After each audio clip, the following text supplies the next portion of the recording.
چھٹا سوال، چھٹی غلط فہمی ہے کہ اسلام خواتین کو اپنے حقوق نہیں دیتا، اسی لیے اسے حجاب میں رکھتا ہے. اسلام ڈیگریڈز دا وومن.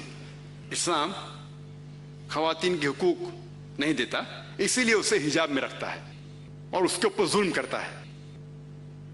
اس جواب کے پہلے ہم یہ سمجھ لیں کہ تاریخ میں ہم پڑھیں گے خواتین کے ساتھ کیا سلوک کیا گیا ہے، وہ ہم جان لیں، پھر ہم جواب پہ آئیں گے.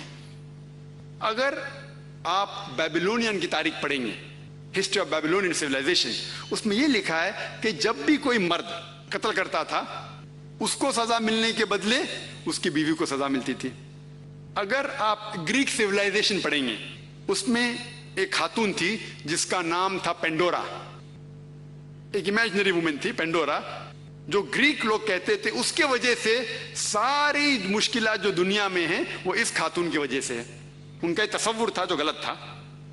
اور اس گریک سیولائزیشن میں خاتون کی عزت ہی نہیں تھی، ویشیا پنا کافی کامن تھا، عام تھا. اگر آپ رومن سیولائزیشن پڑھیں گے اس کے اندر بھی nudity and prostitution was very common. ننگا پن اور ویشیا پنا بہت عام تھا. خواتین لوگ صرف مزے کے لیے استعمال کیے جاتے تھے اور چھوڑ دیے جاتے تھے. اگر آپ ایجپشین سیولائزیشن پڑھیں گے اس میں خواتین کو یہ کہا جاتا تھا کہ وہ شیطان کی ایک نشانی ہے. اگر آپ عرب سیولائزیشن پڑھیں گے، قرآن نازل ہونے کے پہلے عربستان میں یہ حال تھا کہ اکثر جب کوئی لڑکی پیدا ہوتی تھی اسے زندہ گاڑ دیا جاتا ہے. الحمدللہ ثم الحمدللہ قرآن نازل ہونے کے بعد یہ جو غلط کام بند ہو گیا. افسوس کی بات ہے کہ اپنے ہندوستان میں اب تک ہے. اسلام ایک وہ مذہب ہے اور محمد صلی اللہ علیہ وسلم وہ شخص ہے جن نے خواتین کا عہدہ اونچا کیا. الحمدللہ انہیں حقوق دیے، انہیں رائٹس دیے، لیکن اس کے ساتھ یہ بھی دکھایا کس طریقے سے حقوق کو قائم رکھے، کس طریقے سے اس عہدے کو قائم رکھے. ایک ہوتا ہے کہ کہنا کیا کرنا، اور کس طریقے سے قائم رکھنا وہ بھی بہت ضروری ہے.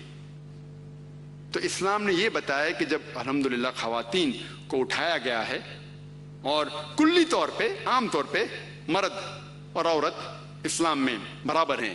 کچھ چیز میں مرد کا درجہ اونچا ہے، کچھ چیز میں عورت کا درجہ اونچا ہے، لیکن کلی طور پہ دونوں برابر ہیں. تو جب اسلام نے، قرآن نے عورت کا درجہ اٹھایا، انہیں یہ بھی چیز دکھائی کس طریقے سے اس سٹیٹس کو برقرار رکھے، اس عہدے کو برقرار رکھے. اور اکثر لوگ بات کرتے خواتین کے حجاب کے بارے میں. اللہ سبحانہ و تعالی قرآن مجید میں پہلے مرد کے حجاب کے بارے میں ذکر کرتے، پھر عورت کے. اللہ تعالیٰ فرماتے سورہ نور میں، سورہ نمبر 24 آیت نمبر 30 میں کہ اے مومن مرد، اے مومن، جب بھی آپ کسی خواتین کو دیکھیں گے تو نظر نیچے کرو. اس کا مطلب جب بھی کوئی مرد خاتون کو دیکھتا ہے اور کچھ بھی غلط خیالات اس کے دل میں آتے ہیں، امیڈیٹلی قرآن کا حکم ہے کہ نظر نیچے کرو. ایک وقت ایک مسلمان ایک لڑکی کو گھور کے دیکھ رہا تھا، تو میں نے اس سے کہا بھائی صاحب آپ کیا کہہ رہے ہیں، یہ حرام ہے. تو اس نے کہا کہ ہمارے محمد صلی اللہ علیہ وسلم نے کہا کہ پہلی نظر معاف ہے، دوسری حرام ہے. میں نے اب تک آدھی نظر بھی پوری نہیں کیا. تو محمد صلی اللہ علیہ وسلم حدیث میں فرماتے ہیں کہ پہلی نظر معاف ہے، دوسری حرام ہے. اس کے مطلب یہ نہیں کہ اب 10 منٹ تک کے لڑکی کو گھورتے رہو بنا پل کے جھپکائے اور کہیں گے کہ نظر پوری نہیں ہے. محمد صلی اللہ علیہ وسلم کہنا یہ تھا کہ اگر آپ انجانے میں کوئی خاتون کو دیکھ لیتے ہیں، لڑکی کو دیکھ لیتے ہیں، تو جان بوجھ کے اس کے طرف پھر سے مت دیکھو. اس کے خوبصورتی کو دیکھنے کے لیے جان بوجھ کے واپس سے مت دیکھو.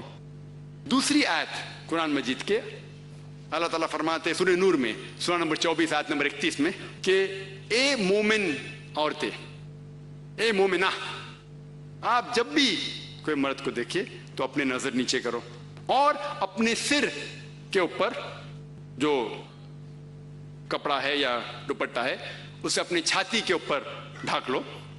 اور اپنی زینت کسی کو بھی مت دکھاؤ، صرف اپنے شوہر، اپنے بیٹے، اپنے والد، اور ایک بڑی فرشت ہے جو محرم جس سے شادی نہیں کر سکتے دیا گیا ہے. عام طور پہ حجاب کے لیے 6 فرائض ہیں، 6 نقطے ہیں، 6 پوائنٹس ہیں.